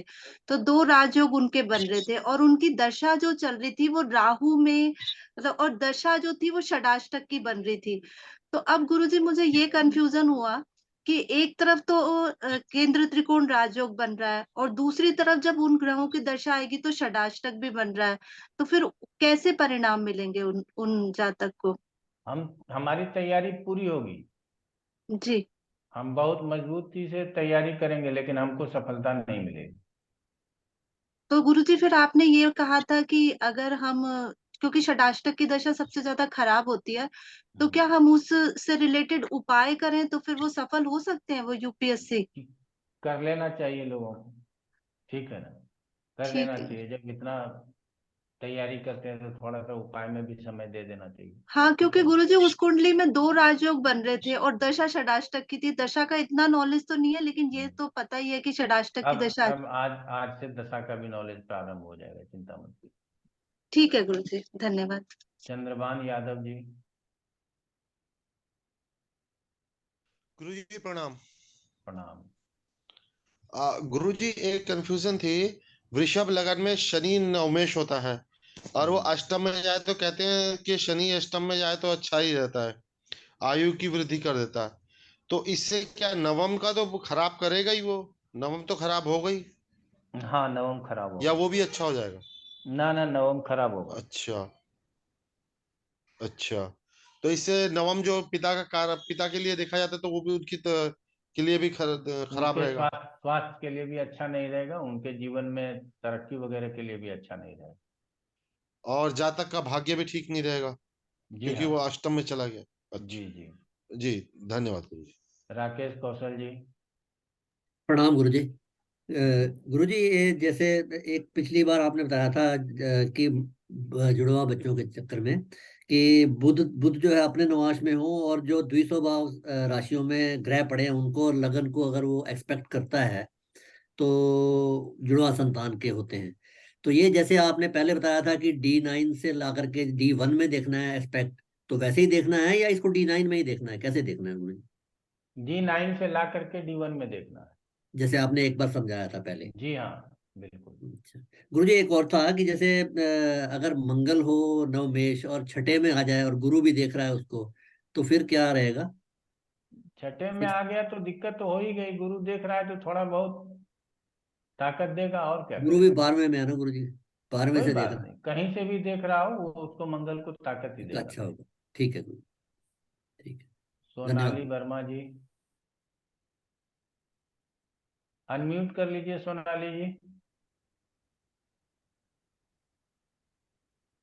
अगर लग्नेश और नवमेश की युति 8th हाउस में है तो भी उन्हें भगवान की ब्लेसिंग मिलेंगी अगर कोई रेमेडी वगैरह करते हैं, अभी जैसे मिलना आपने चाहिए, बताया। मिलना चाहिए, मिलना चाहिए। दोनों लग्नेश और नवमेश दोनों एक अष्टम में है, हाँ जी। तो एक तो ये बहुत अच्छा नहीं कहा जाएगा, लेकिन चूंकि लग्नेश नवमेश साथ में है तो इसको ईश्वर की भक्ति करनी चाहिए, और हमको उम्मीद है कि ऐसे जातक ईश्वर की भक्ति करते भी होंगे। ठीक है ना? ठीक है, थैंक यू गुरुजी। और सोनाली जी, आपको बड़ा कम क्लास में देखते हैं, या तो आप चुपचाप रहते हैं या क्लास में आते कभी नहीं मैं आते हैं? क्लास में तो रोज आती हूँ, मतलब हर क्लास में आती हूँ, लेकिन बस ज्यादा कुंडली नहीं विश्लेषण करती हूँ। नहीं, करना चाहिए, पार्टिसिपेशन जरूरी है, उससे ज्यादा सीख पाएंगे। प्रश्न पूछना, पार्टिसिपेट करना, ये ज्यादा जरूरी है। चलिए ठीक है। ठीक है, ओके, थैंक यू। अनुराधा जी। गुरुजी आपने अभी बताया कि गुरु और शनि जो है ट्रांजिट में बहुत इंपॉर्टेंट होते हैं। तो वो ट्रांजिट तो एक जनरलाइज ट्रांजिट है, जैसे फॉर एग्जांपल अभी शनि मकर राशि के हैं और 2.5 वर्ष तक वो वहां रहेंगे। और किसी भी जातक की कुंडली में शनि जिस भाव में बैठे हों और ट्रांजिट के शनि से क्या फर्क पड़ेगा गुरुजी उस पे? फर्क पड़ेगा, वो गोचर में आपको ज्यादा क्लियर कर पाएंगे कि चाहे वो ट्रांजिट टू ट्रांजिट। हम देखिए, पहले तो चंद्रमा से देखना ये मूल रूप है, जी उसके बाद लग्न से भी देख सकते हैं, इसमें कोई दिक्कत नहीं। जी गुरु से भी देख सकते हैं, उसमें भी कोई प्रॉब्लम नहीं है। सूर्य से भी देख सकते हैं, उसमें भी कोई प्रॉब्लम नहीं है। ठीक है? जी भावेश से भी देख सकते हैं, उसमें भी कोई प्रॉब्लम नहीं है। लेकिन ये सारा चीज आगे आपको बताएंगे। और जैसे ट्रांजिट टू ट्रांजिट जो देखते हैं ना, वो विशेष रूप से स्थूल जगत पे पूरे के पूरे ब्रह्मांड के ऊपर क्या प्रभाव होगा, उसके ऊपर ज्यादा निर्भर करता है। इंडिविजुअल पे नहीं पड़ेगा गुरुजी, पढ़ना चाहिए? इंडिविजुअल के ऊपर भी पड़ेगा। अगर आपका शनि 5वें में बैठा है और जी गलती से वो 10वें से गोचर कर रहा है, तो आपके शनि जहां बैठे हैं वहां से 6ठे से गोचर कर रहा है, हाँ जी हाँ जी। तो इसका इम्पैक्ट पड़ता है। इसका इम्पैक्ट बहुत अच्छा नहीं होता। तो गुरुजी अगर जैसे वो जी कि कोई भी ग्रह, ये जो गोचर बताया गया ना, तीसरा छठा दसवां, ये अलग चीज है। जी कि शनि चंद्रमा से तीसरे छठे 10वें गोचर करें तो अच्छा होगा, ये कहा जाता है। तो शनि से शनि कहाँ गोचर करें, ये भी बात समझने की है। तो इसके लिए आपको ना अष्टक वर्ग पूरा पढ़ना है। जी जब हम गोचर में हिंट देंगे तब आप अष्टक वर्ग पढ़िएगा, तब समझ में आएगा, थोड़ा लंबा हो जाएगा। जैसे मान इसीलिए लीजिए अभी मकर में है शनि कुंभ में और है। कुंभ में, और आपकी कुंडली में षष्ठेश में शनि बैठे हैं, तो वो डायरेक्ट दृष्टि होगी, सप्तम दृष्टि। तो इसका मतलब 2.5 साल तक वो जातक परेशान ही रहेगा मैक्सिमम टाइम। नहीं, दशा ऐसा अंतर नहीं, दशा में ऐसा परिवर्तन होगा? ऐसा नहीं होगा। दशांतर दशा में परिवर्तन होगा, और उसको इसी के लिए ये फॉर्मूला होने के बावजूद भी अष्टक वर्ग के नियम लाए गए। अष्टक वर्ग में चंद्रमा से कौन कौन से स्थान सही हैं उसको अलग निकाल दिया गया, उसको गोचर में ले लिया गया, अब बाकी को नहीं लिया गया। तो बड़े बड़े धुरंधर ज्योतिषाचार्य हैं जिनको पता ही नहीं कि जो साधारण गोचर है ये अष्टक वर्ग से निकला है। तो पहले साधारण गोचर था या अष्टक वर्ग था? तो पहले अष्टक वर्ग था। जी साधारण गोचर तो कलयुग में सब 2 दिन में ज्योतिष बनना है तो उसको पढ़ाना है, तो उसके लिए जरूरी हो गया। बाकी सबसे ज्यादा निदान और आप ये याद ये हो जाएगा, हम बताएंगे और याद हो जाएगा। उसी तरह से सूर्य से शुभ गोचर, चंद्रमा से शुभ गोचर, मंगल से शुभ गोचर, बुध से शुभ गोचर, हर ग्रह से शुभ गोचर समझना है। जी क्योंकि ठीक गुरुजी है? अभी जैसे दिसंबर आ गया है तो बहुत सारी जो ज्योतिष वाली जो एप्स हैं उस पे आना शुरू हो गया है कि आपकी राशि से इस भाव में चले जाएंगे तो ये कष्ट होगा। तो नॉर्मली एक इम्पैक्ट जो एक नॉर्मल वो आदमी के दिमाग वो पे पड़ता है। जितने लोग बोल रहे हैं उसमें से एक लोगों को भी पता नहीं कि इम्पैक्ट क्या होगा। अच्छा नॉट अ सिंगल पर्सन, ये मान करके चलिए। इसीलिए अगर आप लोग देखते हैं, बहुत लोग बोलते हैं कि सर ऐसा आप बनाएंगे ना वीडियो तो आपका चैनल भी हिट कर जाएगा। हमने कहा हमको हिट नहीं कराना है, हम अपने गति में चल रहे हैं, हमारे पास पर्याप्त लोग हमारे पास आ जाते हैं और हमारी रोजी रोटी भी चल जाती है, इसीलिए हिट कराने की जरूरत नहीं है। हिट कराएंगे तो आराम से बैठ नहीं पाएंगे। ठीक है ना? क्योंकि जी देखिए, धन है ना, आएगा तो दोनों हाथ से बटोरने का प्रयास करेंगे, जी तो उसमें तो जीवन ही निकल जाएगा। फिर तो और कुछ जीवन में जो करना है वो नहीं कर पाएंगे। इसीलिए हर कार्यक्रम चलता रहे। चलिए, अच्छी बात है। विजय जी पत्रिकार जी। प्रणाम गुरुजी। मेरे दो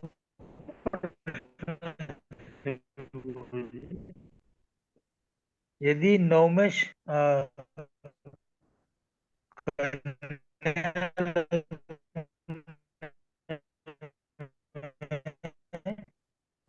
नवमेश शुक्र होता है और वो यदि लग्न में बैठे तो फिर क्या फल देगा, क्योंकि वो तो वहां नीच का हो गया है। कोई नहीं, बहुत अच्छा फल देगा, आप चिंता मत कीजिए। नीच का हो जाने से और उसको कर्क लग्न में, जी जी, और नीच का हो कर्क जाने से बहुत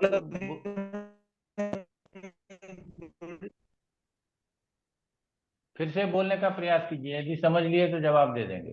आवाज नहीं आ रही। आवाज आपके जी जी, यहाँ अब सिग्नल की मेरा परेशानी है। प्रश्न है, अच्छा मेरी अब आ रही है आवाज? ना ना, बिल्कुल आवाज नहीं मिल पा रही। अरे निरुपमा हेलो। मिश्रा जी। जी गुरु जी प्रणाम। गुरु जी, यदि भाग्य से सूर्य या शनि जैसा कोई सेपरेटिव प्लैनेट है, तो वो यदि फोर्थ हाउस में या फोर्थ लॉर्ड के साथ में हो, तो वो फोर्थ हाउस को किस प्रकार से लाभ देगा और किस प्रकार से हानि करवाएगा?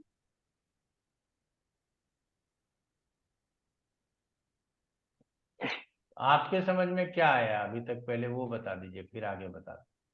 जैसा आपने बताया कि नाइन्थ लॉर्ड जहाँ भी जाता है वहां के बल को बढ़ा देता है, वहां तो कर लाभ करवाता है। तो मेरे हिसाब से अगर फोर्थ हाउस में वो गया तो घर के सुख को बढ़ा देगा, भूमि भवन वाहन का जो भी है उसको अच्छा कर देगा।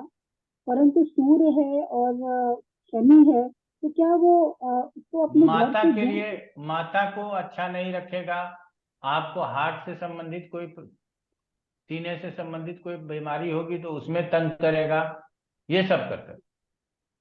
जी जी गुरु जी। गुरु जी एक और प्रश्न था, वो फिफ्थ हाउस से रिलेटेड था कि जैसे जो गर्भ होता है, गर्भ में जो सेक्स होता है पुत्र या पुत्री, ये हम कैसे जानेंगे? क्या हम इसको जो गर्भाधान समय का दशा है या डिलीवरी के टाइम की दशा है उससे जानेंगे?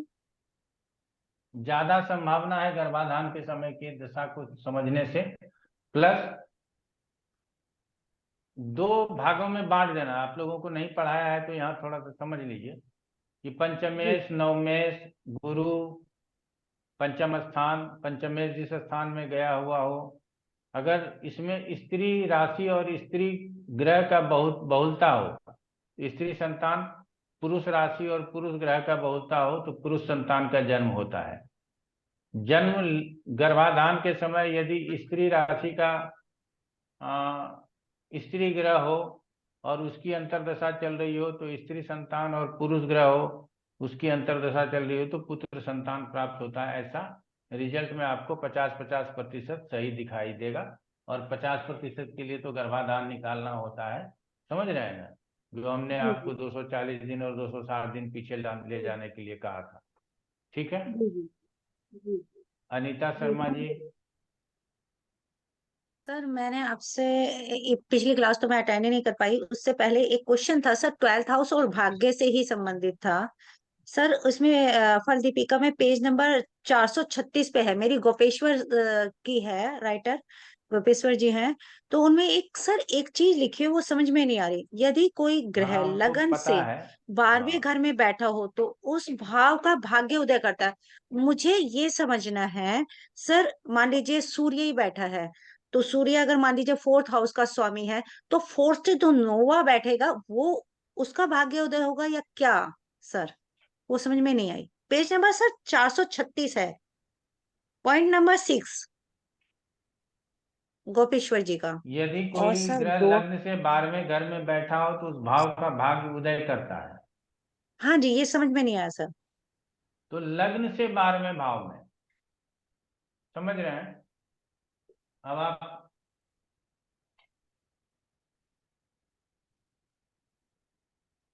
तो यहाँ एक जनरल प्रिडिक्शन दे दिया गया, लेकिन आपके लिए ये हो गया लग्न से 12वां भाव, ये लग्न हो गया, ये इसका 12वां भाव हो गया। अब द्वितीय लग्न से 12वें में बैठा है तो क्या हो जाएगा, दूसरे से क्या बैठा, बोलिए अनीता जी। सर 11वें में सर। तो लाभ देना चाहिए कि नहीं देना चाहिए? ठीक है सर, यहाँ पे लाभ देगा, लेकिन हाँ, बात हाँ को जी। समझिए, बस छोटा सा, क्योंकि ना वहाँ क्या होता है ना, एक लाइन में लिख दिया जाता है, उसका आंसर ढूंढने के लिए आपको पूरे पत्रिकाओं में घूमना पड़ेगा। ये पराक्रम स्थान है, इससे ये वाला स्थान कौन सा है? सर 10वां। 10वां अच्छा करेगा कि नहीं करेगा? सर जरूरी तो नहीं अच्छा करे या बुरा, क्योंकि ये बिल्कुल कुंडली का करेगा, 12वां भाव भी है। वो हम समझ गए, लेकिन इस भाव का अच्छा करेगा, इस भावेश का अच्छा करेगा, ये कह रहा है। जी जी, ठीक है सर, ये मतलब दैट मीन्स जिस भी भाव का स्वामी वहां पे गया है, उस भाव से संबंधित हमें अच्छे फल मिल सकते हैं। जी। जी अब धन्यवाद। उसमें से अगर अब मान लीजिए कि ये षष्ठेश यहाँ चला गया तो भी अच्छा कर देगा, क्योंकि ये छठे को देख लेगा, या हो सकता है कि ये विपरीत राजयोग बना लेगा। अष्टम का स्वामी यहाँ चला गया तो ये विपरीत राजयोग बना सकता है, नहीं तो 8वें के लिए 1 2 3 4 5, 5वें में गया है। इसीलिए किसी भी भाव के स्वामी यदि लग्न से 12वें में जाए तो वो बुरा नहीं माना है। हम तो इस नियम को ऐसे नहीं पढ़ाए, लेकिन ये पढ़ाए हैं कि आप किसी भी ग्रह को 2 जगहों से देखिए, एक लग्न से देखिए और एक उसके घर से देखिए। ऐसा बताया है कि नहीं बताया है? जी बिल्कुल बताया सर, हाँ, बिल्कुल तो बताया सर। उसी को ध्यान में रख करके घुमाइए, परेशान होने की जरूरत नहीं है, ठीक है? जी सर, गुरुजी ठीक अगर है सर। राहु चले जाए 12वें घर में तो, हाँ जी। अगर राहु आ जाए 12वें घर में तो गुरुजी उनकी तो कोई अपना घर नहीं। राहु का कोई अपना घर नहीं है, इसीलिए बुरा प्रभाव भी देगा। तो ठीक है पंचम गुरुजी, के लिए तो थैंक यू। सबसे खराब रहते हैं गुरु जी, आपने बताया पंचम के लिए सबसे खराब है। हाँ, तो पंचम के लिए जाना अच्छा नहीं होगा, तो एक के लिए थोड़ी वो अलग से लिखेगा, वो तो इन जनरल लिख दिया ना। ठीक है गुरु जी, समझ गया। कई धन्यवाद श्लोक, सर। हाँ, कई श्लोक जो है ना लिख दिया जाता है, बाकी के विचार आप अपने तारतम्य से समझें, ऐसा बताया जाता है, ठीक है ना? चलिए रंजीत पटेल जी। प्रणाम गुरुजी। प्रणाम।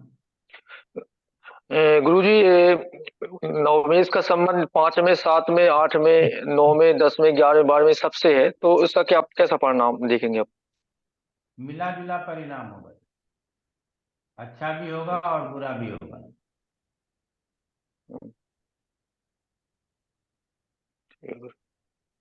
क्योंकि अच्छे भावों तो के बुरा, स्वामी के भी साथ है और बुरे भावों के भी स्वामी के साथ है, तो ऐसे में मिश्रित फल हो जाएगा।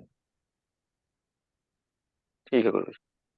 ऐसा पत्रिका उदाहरण में दीजिएगा रंजीत पटेल जी, ठीक है ना? जब एग्जाम्पल जी सर, पढ़ाएंगे सर हम, तो ठीक है गुरुजी, हमारी की है गुरुजी। हाँ हाँ ठीक। संजीना निरुला जी। प्रणाम गुरुजी।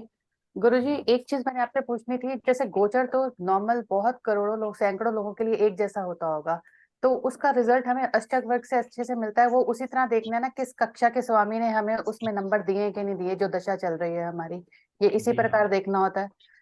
एक ये क्लियर हो गया। एक दूसरा गुरुजी, अगर कोई भी कुंडली में जैसे आपने बताया नवमेश लगन में चला गया तो मतलब जातक के भाग्य की वृद्धि मानेंगे इसको हम, नवमेश अगर लगन में जाता है तो। जी हाँ। तो अगर उसके साथ जो जैसे धनु लगन की ही कुंडली है और मंगल के साथ वो बैठा है, क्योंकि मंगल पंचम और द्वादश का स्वामी हुआ,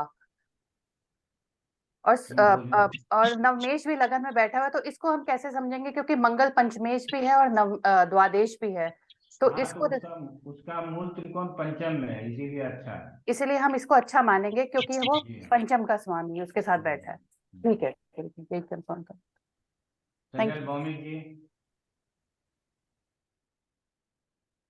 गुरु जी, समय को जानने के लिए तो पहले दशा को देखना चाहिए ना, दशा क्या बोल रहा है, जी, फिर तो दशा हम को गोचर को देखना देखेंगे। चाहिए, तब गोचर पहले तो देखेंगे। दशा को देखना चाहिए। बिल्कुल पहले दशा देखना चाहिए।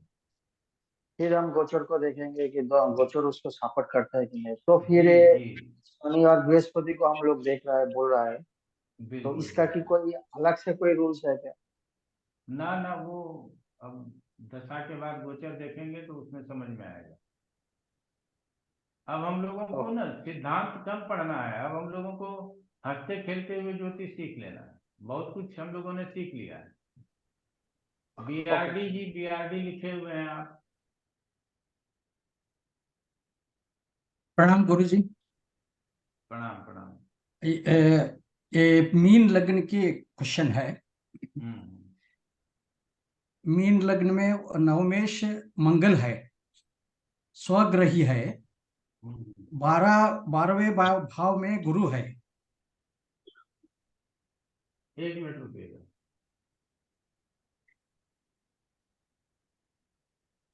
बारहवें भाव में गुरु है और स्वगृही हाँ, मंगल है, लग्नेश। और बताइए। नवम में मंगल है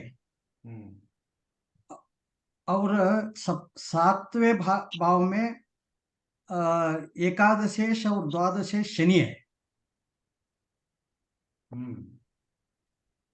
और शनि की दृष्टि वो नवमेश पर है और नवमेश का दृष्टि लग्नेश पर है। इसका प्रभाव क्या होगा? दोनों का दृष्टि अलग अलग प्रभाव डालेगा। बुरा होगा या? हाँ, शनि का दृष्टि भाग्य स्थान के ऊपर है तो ये भाग्य को कमजोर करने का प्रयास करेगा जी, और मंगल को भी बिगाड़ने का प्रयास करेगा जी।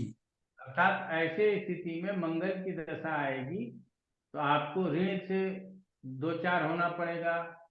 हो सकता है कोई रोग मिल जाए, दुर्घटना हो जाए, समझ रहे हैं ना, क्योंकि शनि की पाप दृष्टि उसके ऊपर पहुंची है। और मंगल जो गुरु को देख रहा है, यहाँ गुरु के लिए अच्छा नहीं करेगा वो। जी, समझ रहे हैं ना जी। वो गुरु के परिणामों को भी हानि देगा। चाहे आप हम कहेंगे, आपने कहा ये द्वादशेश की दृष्टि नहीं होगी और ये भाग्येश की दृष्टि नहीं होगी, ये मंगल और शनि की ही दृष्टि होगी, इसी को मान करके चलिएगा। अगर मन में आज भी ये भ्रम है कि ये भाग्येश की दृष्टि कहेंगे और ये द्वादशेश की दृष्टि कहेंगे तो हम अपने अपने पाठ में तो नहीं पढ़ा सकेंगे आप लोगों को। तो इसीलिए इसको हमेशा मंगल और शनि की दृष्टि मानिएगा और दोनों के परिणाम अशुभ होंगे। और ये नवमेश के साथ संबंध नहीं होगा जी गुरु जी? संबंध तब होगा जब नवमेश भी लग्नेश को देख रहा और लग्नेश भी नवमेश को देख रहा हो तो संबंध होगा। म्यूचुअल संबंध 4 प्रकार के होते हैं, वो हमने यूट्यूब पे भी पढ़ाया हुआ है, वो आप भी जानते ही होंगे। ठीक है जी, धन्यवाद। धन्यवाद। बहुत अच्छा प्रश्न था सर मेरा एक क्वेश्चन मेरा रह गया सर, क्वेश्चन अधूरा। बताइए ना, कोई बात नहीं। सर उसमें एक आगे ये था कि जिस भाव का वह कारक हो, अर्थात अगर मान लीजिए सर 12वें भाव में गुरु बैठ जाता है, गुरु तो 4-5 भाव का कारक होता है, तो वो कह रहा है उस भाव का भाग्य उदय होता है जिस भाव का वह कारक होगा, जो ग्रह 12वें भाव में बैठा है। तो सर क्या उस टाइम में ये 4 या 5 जो भी भाव बैठे गुरु जिसका कारक हो, उन सबका भाग्य उदय होगा? हाँ, ये तो पंचवीश का भी कारक है। जी हाँ। मैंने कई बार बोला हुआ है कि एक ही स्थिति में ग्रह अच्छे और बुरे दोनों प्रकार के रिजल्ट देते हैं। इस बात को कब मानिएगा आप लोग? जब क्लास खत्म हो जाएगा तब। नहीं सर, आपकी बात मान रही, लेकिन थोड़ा सा अगर आप इसे उदाहरण से समझा देते, कारक वाली बात। उदाहरण आएगा तो समझा देंगे, चिंता मत कीजिए। तो मैं इस उदाहरण बात के आएगा लिए तो कहूँ कि समझाएंगे। मैं इस बात के लिए ठीक से सोचूं कि 12वें भाव में अगर गुरु बैठा है तो उसकी जब दशा आएगी तो वो मेरे धन भाव को, पंचम भाव में संतान से संबंधित और या पढ़ाई से संबंधित, विवेक बुद्धि से संबंधित, नवम भाव और 10वें भाव और 11वें भाव के अच्छे फल देगा। जी हाँ, मान सकते हैं। धन्यवाद सर, धन्यवाद सर। हम तो हमेशा कहते हैं 3 तरह से फल करता है। आप लोग, आपके क्लास को तो छोड़ दीजिए, हम तो यूट्यूब पे लोगों को पढ़ा देते हैं। पहला है नैसर्गिक, दूसरा है तात्कालिक और तीसरा है काल पुरुष, और चौथा भी पढ़ा देते हैं कि जहां जहां का कारक है उसके भी परिणाम देगा अगर अपनी दशा आ गई है तो। वो वहां देखता है नहीं देखता है, वहां बैठा है नहीं बैठा है, कोई लेना देना नहीं है। ये 4 प्रकार के फल तो करेंगे, इसमें इसी में कोई फल अच्छा मिलेगा, कोई फल बुरा मिलेगा। क्लियर हो गया?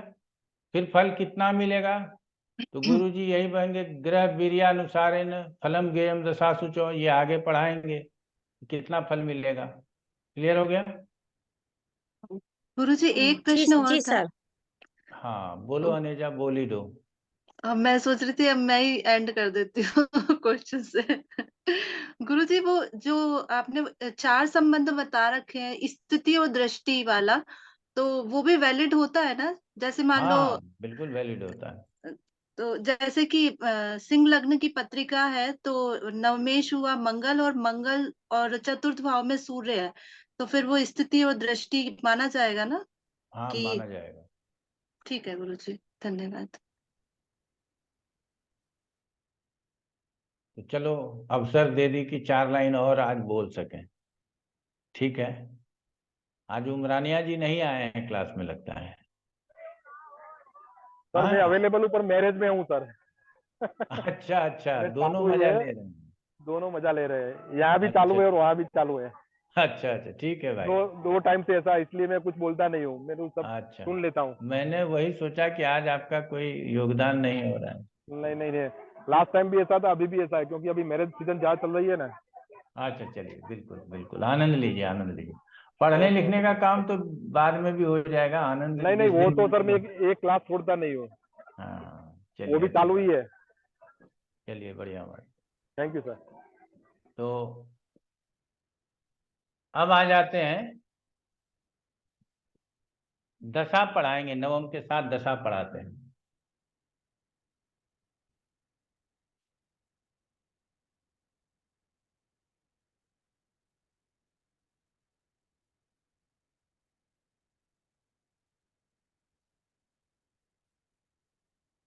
फल मिलेगा या नहीं मिलेगा, ये भाव चिंता से प्राप्त हो जाएगा। शादी होगी कि नहीं होगी, फल ये हमको भाव चिंता से प्राप्त हो जाएगा। भाव की चिंता करेंगे हमको मिल जाएगा। और फल कब मिलेगा,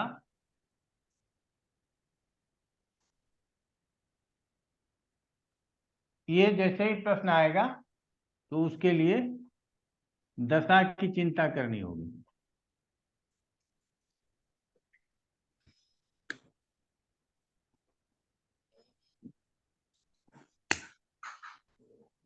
तो अब हम लोगों को किसकी चिंता करनी है, दशा की चिंता करनी है। तो अब आ जाता है दशा।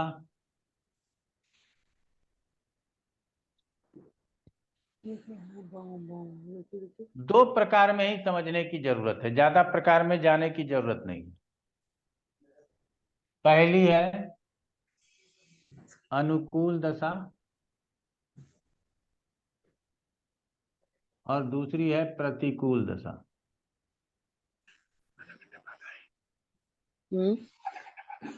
इससे ज्यादा जानने की जरूरत नहीं है। जय राय जी म्यूट कर लीजिए, इससे ज्यादा जानने की जरूरत नहीं है। तो वो कौन सी दशा होगी जो अनुकूल होगी और वो कौन सी दशा होगी जो प्रतिकूल होगी, इसको समझ लेना है।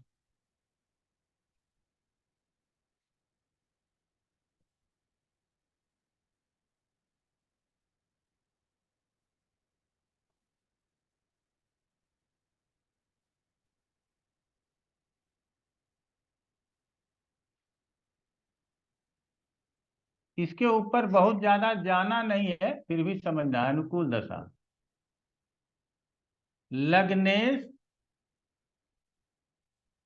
तथा उसके मित्र की दशा,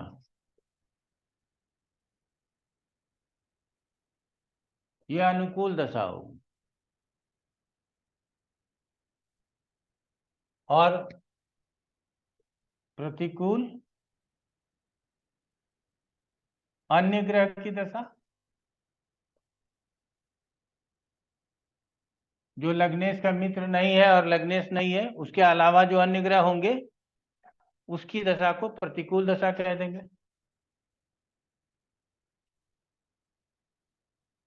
जैसे मान लीजिए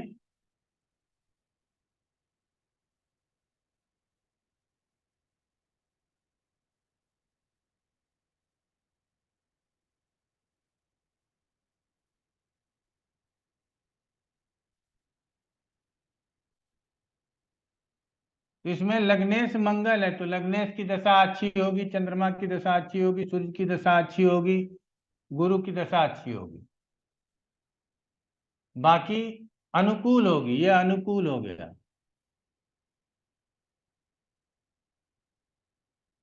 और प्रतिकूल में ये प्रतिकूल हो जाएगा, ये भी प्रतिकूल हो जाएगा, ये भी प्रतिकूल हो जाएगा, ये भी प्रतिकूल, ये भी प्रतिकूल, ये भी प्रतिकूल, ये भी प्रतिकूल और ये भी प्रतिकूल। साधारण शब्दों में पहले इसी को समझना है। अलग अलग लग्नों में जाकर के आप लोगों को चेक कर लेना है कि लग्नेश और उसके मित्र की दशा को अनुकूल लिख लीजिएगा और बाकी की दशाओं को प्रतिकूल लिख दीजिएगा। एकदम कोई टेंशन लेने का जरूरत नहीं है। दूसरा, हमने दशा अध्याय में शायद 100 से ज्यादा पाठ दिए हुए हैं YouTube के ऊपर, एक बारी उसको भी रिवीजन कीजिएगा। यहाँ तो पूरा 105 है पढ़ाएंगे। सर, 105 है। हाँ, तो वहां भी जाके ध्यान देने की जरूरत होगी। तो ये सबसे पहले इसको ना 12 के 12 भाव बना करके और अपने मन में ये बिठा लीजिएगा कि कौन से लग्नों में किसकी दशा अनुकूल होगी, किसकी दशा प्रतिकूल होगी। तो पहले तो ये हो गया।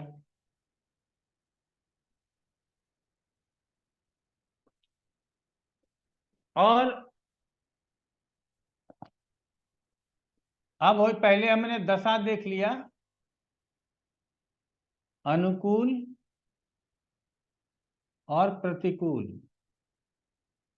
अब इसके बाद क्या देखना है? स्थिति।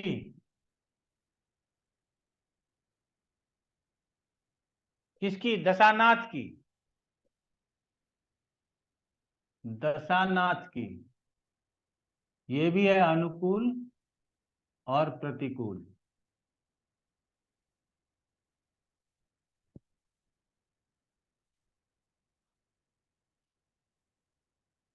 तो दशानाथ की स्थिति अनुकूल है या प्रतिकूल है? अब मान लीजिए भाग्येश अष्टम में बैठा है, तो भाग्य का स्वामी है तो लग्नेश का मित्र ही है और वो अनुकूल दशा हो गई, लेकिन स्थिति क्या हो गई? प्रतिकूल हो गई। बात को समझिएगा। और भाग्येश की दशा है और वो एकादश स्थान में बैठा, दशम में बैठा, चतुर्थ में बैठा, पंचम में बैठा, लगन में बैठा, अपने ही घर में बैठा, तो वो क्या हो गया? अनुकूल दशा हो गई और अनुकूल स्थिति हो गई। तो अनुकूल दशा और अनुकूल स्थिति मतलब राजयोग। बहुत अच्छा। अनुकूल दशा और प्रतिकूल स्थिति, इसका मतलब परेशानी। भाग्य अष्टम में है, अष्टम का फल अच्छा करेगा लेकिन भाग्य का साथ नहीं मिलेगा। तो अनुकूल दशा थी, हमको स्टैंड बाय में रखेगा, खड़ा करके रखेगा, लेकिन रिजल्ट बहुत अच्छे करके नहीं देगा। और वही चीज है प्रतिकूल दशा। मान लीजिए कोई अष्टमेश है,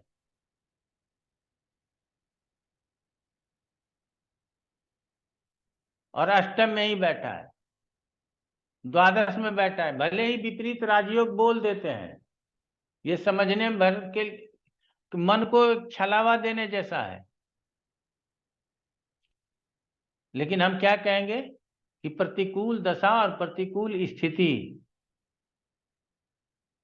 8वें का स्वामी 12वें में है, 6ठे में है, दूसरे में है, तो प्रतिकूल दशा और प्रतिकूल स्थिति ये बुरा प्रभाव दे देगा। तो सबसे पहले तो हम लोगों को यही जानना है कि अच्छा प्रभाव देगा या बुरा प्रभाव देगा। तो आज अनुकूल और प्रतिकूल को समझे हैं, इसी को लेकर के आगे पढ़ेंगे। अभी आज जितना सब बताया इसको समझने का कोशिश कीजिएगा 12 के 12 लग्नों में कि अनुकूल स्थिति क्या है, प्रतिकूल स्थिति क्या है, अनुकूल दशा किसकी होगी और प्रतिकूल दशा किसकी होगी। क्योंकि 12 लग्नों से ज्यादा हम लोगों को देखने की जरूरत नहीं है, 12 लग्नों का ही पत्रिका हम लोगों को देखना है। तो ये 12 लग्नों में ये क्लियर हो जाना चाहिए अगले क्लास में कि हमको अनुकूल और प्रतिकूल स्थिति और दशा समझ में आ गया, फिर हम आगे इसमें बढ़ जाएंगे। क्लियर हो गया? तो आज इतना ही रखेंगे। उमरानिया जी भी एंजॉय करेंगे अब अच्छी तरह से अपने पार्टी का, और हम लोग भी घर में विश्राम करेंगे। नमस्कार। नमस्कार सर। प्रणाम गुरुजी, सादर प्रणाम गुरुजी। प्रणाम प्रणाम गुरु जी। गुरुजी।